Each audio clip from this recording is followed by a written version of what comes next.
सुप्रभात विद्यार्थियों। आज हम वन एवं वन्य जीव संसाधन के बारे में अध्ययन करेंगे।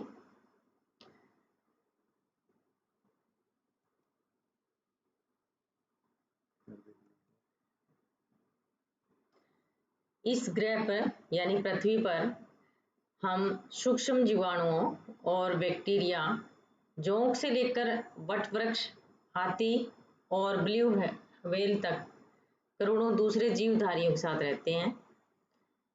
यह पूरा आवासीय स्थल जिस पर हम रहते हैं अत्यधिक जैव विविधताओं से भरा हुआ है। मानव और दूसरे जीवधारी एक जटिल पारिस्थितिकी तंत्र का निर्माण करते हैं जिसका हम मात्र एक हिस्सा है और अपने अस्तित्व के लिए इसके विभिन्न तत्वों पर निर्भर करते हैं। उदाहरणतः वायु जिसमें हम सांस लेते हैं, जल जिसे हम पीते हैं, मृदा जो अनाज पैदा करती है और इसके बिना हम जीवित नहीं रह सकते, पौधे, पशु और सूक्ष्म जीवी का इनका पुनः सृजन करते हैं। वन पारिस्थितिकी तंत्र में महत्वपूर्ण भूमिका निभाते हैं क्योंकि ये प्राथमिक उत्पादक हैं और जिन पर दूसरे जीव निर्भर करते हैं। भारत में वनस्पति जात और प्राणी जात। भारत जैव विविधता के संदर्भ में विश्व के सबसे समृद्ध देशों में से एक है। यहाँ विश्व की सारी जैव उपजातियों की 8% संख्या लगभग 16 लाख पाई जाती है। ये अभी खोजी जाने वाली उपजातियों से 2 या 3 गुना है।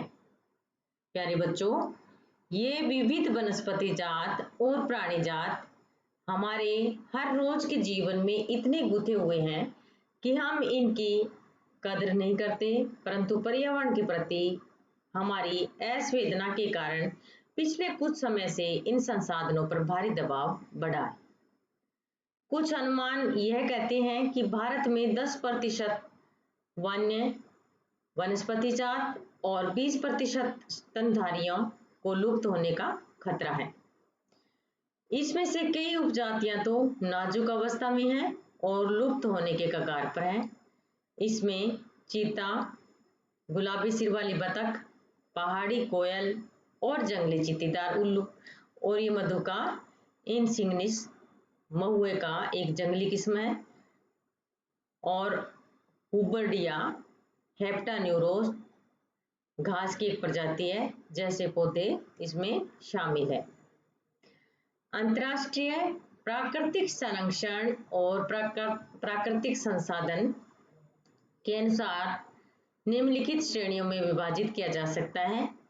सामान्य जातियां, ये वे जातियां हैं जिनकी संख्या जीवित रहने के लिए सामान्य मानी जाती है, जैसे पशु, साल, चीड़, कृंतक, रोडेंट्स इत्यादि। संकटग्रस्त जातियां, ये वे जातियां हैं जिनके लुप्त होने का खतरा है। काला हिरण, मगरमच्छ, भारतीय जंगली गधा, गेंडा, शेर, पूंछ वाला बंदर, संगाई, मणिपुरी हिरण इत्यादि इस प्रकार की जातियों का उदाहरण है। सुभेद जातियां, ये वे जातियां हैं जिनकी संख्या घट रही है और इनकी संख्या घटती रहती है तो ये संकटग्रस्त जातियों की श्रेणी में शामिल हो जाएंगी। इनमें है नीली भेड़, एशियाई हाथी, गंगा नदी की डॉल्फिन इत्यादि इस प्रकार की जातियों के उदाहरण हैं। प्यारे बच्चों, कुछ जातियां दुर्लभ जातियों में आती है। इन जातियों की संख्या बहुत कम या सुभेद है और यदि इनको प्रभावित करने वाली विषम परिस्थितियां नहीं परिवर्तित होती तो ये संकटग्रस्त जातियों की श्रेणी में आ सकती हैं।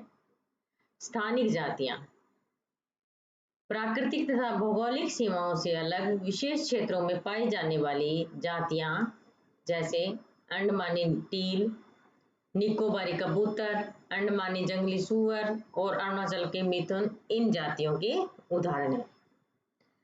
लुप्त जातियां, ये वे जातियां हैं जो इनके रहने के आवासों को खोज करने पर अनुपस्थित पाई गई और ये उपजातियां स्थानीय क्षेत्र, प्रदेश, देश, महाद्वीप या पूरी पृथ्वी से ही लुप्त हो गई है। और ऐसी उपजातियों में एशियाई चीता और गुलाबी सिर वाली बतख शामिल है। यदि आप चारों ओर नजर दौड़ाएंगे तो आप पाएंगे कि संसाधनों में परिवर्तित कर दिया है। हमें लकड़ी, छाल, पत्ते, रबड़, दवाइयाँ, भोजन, ईंधन, चारा, खाद इत्यादि प्रत्यक्ष तथा परोक्ष रूप से वनों और वन्य जीव से प्राप्त होते हैं। भारत में वनों को सबसे बड़ा नुकसान उपनिवेश काल में रेल लाइन, कृषि, व्यवसाय, वाणिज्य, वानिकी और खनन क्रियाओं में वृद्धि से हुआ। यानी जब भारत में 1947 से पहले ब्रिटिश शासन था तो उस काल को औपनिवेशिक काल कहा जाता है। और उस काल में जब ब्रिटिश सरकार ने अपने लाभ के लिए कुछ यहाँ विकास कार्य किए, जैसे रेलवे लाइन बिछाना, उस समय क्या है कि यहाँ वनों को बहुत हानि पहुंची। और स्वतंत्रता प्राप्ति के बाद भी वन संसाधनों के सिकुड़ने से कृषि का फैलाव महत्वपूर्ण कारकों में से एक रहा। यानी अधिक कृषि की जाने लगी, वनों को उखाड़ कर उनकी जगह कृषि का क्षेत्र किया जाने लगा, जिसके कारण वनों को क्षति पहुंची। और भारत में हम वन सर्वेक्षण के अनुसार 1951 और 1980 के बीच लगभग 26,200 वर्ग किलोमीटर वन क्षेत्र कृषि भूमि में परिवर्तित किया गया। अधिकतर जनजातीय क्षेत्र विशेषकर पूर्वोत्तर और मध्य भारत में स्थानांतरी यानी झूम की खेती, स्लैश और बर्न खेती के चलते वनों की कटाई का निम्नीकरण हुआ। बड़ी विकास परियोजना ने भी वनों को बहुत नुकसान पहुंचाया। 1952 में नदी घाटी परियोजना के कारण 5,000 वर्ग किलोमीटर से अधिक वन क्षेत्रों को साफ करना पड़ा और ये प्रक्रिया अभी भी जारी है। और मध्य प्रदेश में 4 लाख हेक्टेयर से भी अधिक वन क्षेत्र नर्मदा सागर परियोजना के हो जाने से जलमग्न हो गया। वनों की बर्बादी से खनन ने भी महत्वपूर्ण भूमिका निभाई। पश्चिम बंगाल में बक्सा टाइगर रिजर्व डोलोमाइट खनन के कारण गंभीर खतरे में है। इसने कई प्रजातियों के प्राकृतिक आवासों को नुकसान पहुंचाया है और कई जातियों, जिसमें भारतीय हाथी भी शामिल है, के आवागमन मार्ग को बाधित किया। यानी हमारे वनों को अधिक नुकसान के कारण वन्य प्राणी हैं वो खतरे में है और जिसके कारण हमें नुकसान पहुंच रहा है। वन संसाधनों की बर्बादी में पशुचारण और ईंधन के लिए लकड़ी की कटाई मुख्य भूमिका निभाते हैं। यद्यपि इसमें कुछ सच्चाई तो हो सकती है, परंतु चारे और ईंधन हेतु लकड़ी की आवश्यकता पूर्ति मुख्यतः पेड़ों से की टहनियां काटकर की जाती है, न कि पूरे पेड़ काटकर। वन पारिस्थितिकी तंत्र देश के मूल्यवान वन पदार्थों, खनिजों और अन्य संसाधनों के संचय कोष हैं, जो तेजी से विकसित होती औद्योगिक शहरी अर्थव्यवस्था की मांग की पूर्ति के लिए महत्वपूर्ण है। भारत में जैव विविधता को कम करने के कई कारण हैं। आवास का विनाश, जंगली जानवरों को मारना व किटन, पर्यावरणीय प्रदूषण और विषाक्तीकरण और नावानल आदि शामिल है। पर्यावरण विनाश के अन्य मुख्य कारकों में संसाधनों का असमान बंटवारा है, उनका असमान उपभोग और पर्यावरण के रखरखाव की जिम्मेदारी में भी असमानता शामिल है। आमतौर पर विकासशील देशों में पर्यावरण विनाश का मुख्य दोषी अत्यधिक जनसंख्या को माना जाता है। वनों और वन जीवन का विनाश मात्र जीव विज्ञान का विषय नहीं है। जैव संसाधनों का विनाश सांस्कृतिक विविधता के विनाश से भी जुड़ा हुआ है। जैव विनाश के कारण कई मूल जातियां और वनों पर आधारित समुदाय निर्धन होते जा रहे हैं और आर्थिक रूप से हाशिए पर पहुंच गए हैं। यह समुदाय खाने पीने और औषधि संस्कृति के अध्यात्म इत्यादि के लिए वनों और वन्य जीवों पर निर्भर हैं और गरीब वर्ग में भी महिलाएं पुरुष की तुलना में अधिक प्रभावित हैं।